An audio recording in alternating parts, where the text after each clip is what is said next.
Hello दोस्तों, दर्पण शिक्षा केंद्र में आप सभी का स्वागत है। जैसा कि आप लोग जानते हैं, आज हम लोग केवीएस बीआरटी का हिंदी और डीएलएड बिहार डीएलएड परीक्षा का हिंदी जो प्रश्न हिंदी व्याकरण का आता है हम लोग देखेंगे। इसमें 10 प्रश्न को शामिल किया गया है जो बार बार ही पूछे जाते हैं। पहला हिंदी व्याकरण का जो दिया है परिवाची शब्द। एक परिवाची शब्द से आपका हिंदी व्याकरण रहेगा और ये परिवाची शब्द पृथ्वी का दिया गया है कि 121 का पृथ्वी शब्द का परिवाची है, यानी कि पृथ्वी शब्द का परिवाची क्या है इसके बारे में बताना है। तो वसुधा, वसुधा, उर्वी और भू, इसमें से सभी, सभी दिया हुआ है यानी कि सभी होगा। ठीक है।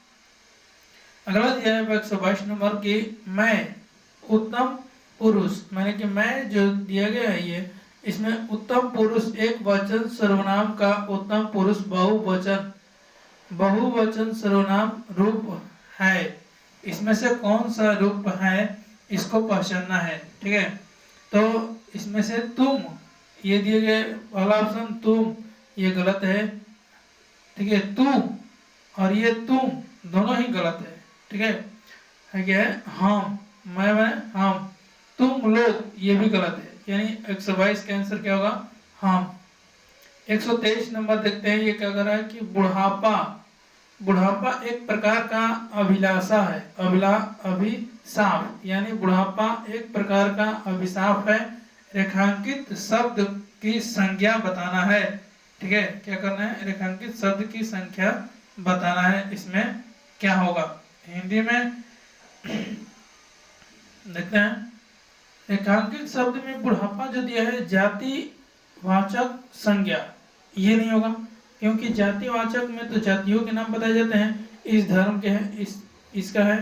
ठीक है। बुढ़ापा शब्द जो है भाववाचक संज्ञा है, कौन सा है? भाववाचक है, भाव के रूप में बताया जाता है कि बुढ़ापा आ गई है या आ गया है, यानी कि भाववाचक है, व्यक्तिवाचक नहीं होता है और समूहवाचक भी नहीं होता है। यानी कि 123 का बी नंबर ऑप्शन होगा। 124 का लिखा गया, लेख लिखा गया। 124 में वाक्य जो दिया है पहचान करें, यानी कि कृतवाच्य होगा, कर्मवाच्य होगा, भाववाच्य होगा, इनमें से कोई नहीं। यानी कि 124 में हमारा जो होगा लेख लिखा गया, ये हमारा होगा कृतवाच्य नहीं होगा, क्रमवाच्य होगा। कौन सा होगा? क्रमवाच्य होगा। ठीक है। भाववाच्य भी नहीं होगा, इनमें से कोई नहीं, यानी ऑप्शन नंबर बी सत्य है। आगे 125 का कह रहा है कि ब्राह्मण का स्त्रीलिंग बताइए। 125 का ब्राह्मण स्त्रीलिंग का ब्राह्मणी, ऑप्शन नंबर सी सत्य है, ब्राह्मणी होगा। कह रहा है कि लिंग की दृष्टि से दही बहुत ही वीवीआई है, बार बार क्वेश्चन में आता है। जिस भी एग्जाम में हिंदी पूछा जाता है, हिंदी व्याकरण, उसमें दही क्या है? स्त्रीलिंग है, पुल्लिंग है, उभयलिंग है, नपुंसक लिंग है। तो इस दही जो होगा हमारा पुल्लिंग में आता है। ठीक है, बाकी सब गलत है। ऑप्शन नंबर 126 का बी होगा। 127 में कि बच्चे बस से पाठशाला जाते हैं, इस वाक्य में कौन सा कारक है? तो यहाँ पर देखिए से लगा हुआ है, से पाठशाला जाते हैं। 127 का तो करण हो जाएगा, से जो जिसमें अभी आएगा तो करण में हो जाएगा। ठीक है। कारक हम बताए थे कल आप लोगों को कितना होता है, तो कारक के भेद जो होते हैं 8 होते हैं। अगला क्वेश्चन यह है कि 128 में कि वर्णमाला में स्पर्श व्यंजन की संख्या कितनी होती है? ये भी वीवीआई क्वेश्चन है जहां पर हिंदी पूछे जाते हैं कि स्पर्श व्यंजन कितनी होती है। तो स्पर्श व्यंजन जो होता है ये होता है 25, यानी 25 होता है। ऑप्शन नंबर ए सत्य है, याद कर लीजिएगा, इंपॉर्टेंट है। अगला दिया है 129 नंबर 129 कह रहा है कि समानाधिकरण शब्द के मध्य में किस विराम चिन्ह का प्रयोग होता है?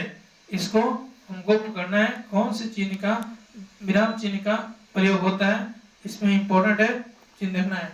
तो कॉमा दिया गया है, पहला नंबर ये नहीं होगा।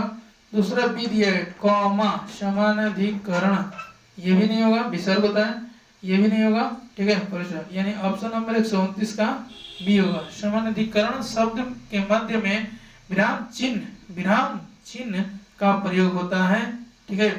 एक होता है संयोजक या सामाजिक का चिन्ह होता है, और ये जो हमारा दिया गया है कि कौन सा, ये डी नंबर ऑप्शन, इसको हम बोलते हैं, डी नंबर ऑप्शन वाले को विस्मयादि चिन्ह, डी नंबर ऑप्शन जो दिया उसको बोलते हैं विस्मयादि चिन्ह बोलते हैं, ठीक है।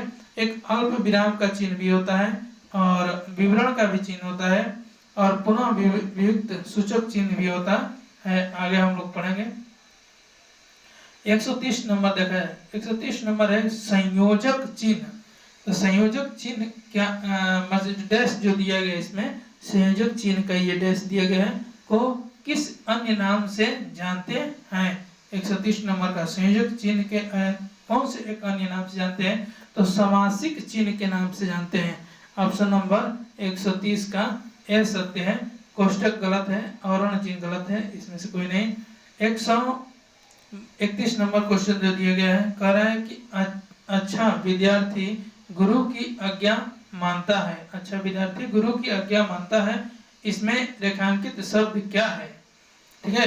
131 नंबर, तो उद्देश्य विशेषण है, उद्देश्य विशेषण है नहीं, अच्छा विद्यार्थी गुरु की आज्ञा मानता है, तो इसमें विद्यार्थी जो है विशेष्य है, कौन है, विद्यार्थी विशेष्य है, ठीक है, विशेषण भी नहीं है और उद्देश्य विशेषण भी नहीं है, ठीक है, और ये पर विशेषण भी नहीं है, विशेष्य है। 131 नंबर का बी नंबर ऑप्शन होगा।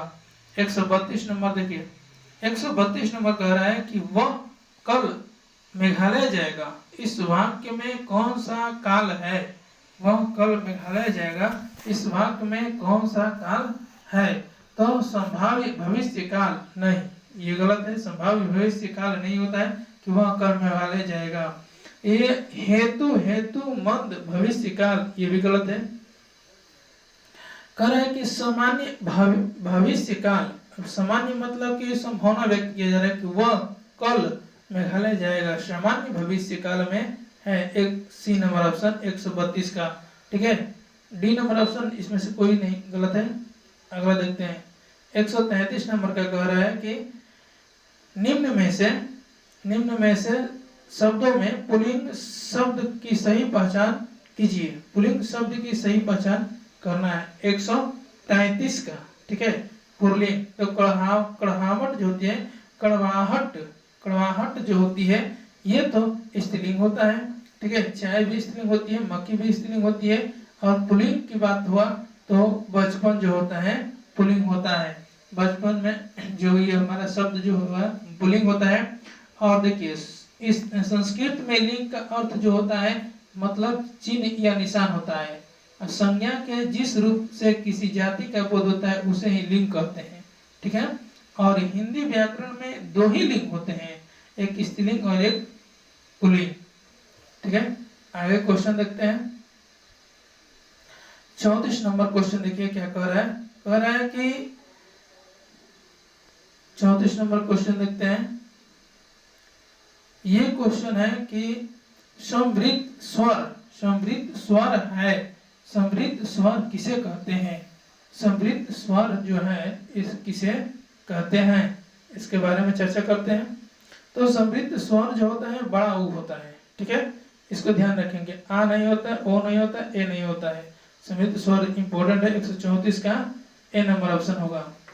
135 लिंग कितने प्रकार के होते हैं, तो हिंदी का हम लोग पढ़ रहे हैं तो हिंदी में ही बताएंगे कि लिंग कितने प्रकार का होता है, अभी तुरंत बताएं तो लिंग 2 प्रकार हिंदी में होता है। आगे चलिए, कह रहे हैं क्या कि बालक गेंद खेल रहे हैं, बालक क्या कर रहे हैं, गेंद खेल रहे हैं, वाक्य में कारक बताइए कि कौन सा गेंद खेल रहे हैं, क्या खेल रहे हैं, इसमें कारक बताना है, ठीक है। खेल रहे हैं 136, ठीक है, तो कर्ता कारक है, कर्म कारक है, संबंध कारक है, करण कारक है, कौन से कारक है, करण कारक, 136 का सी। 137 नंबर है, देखते हैं।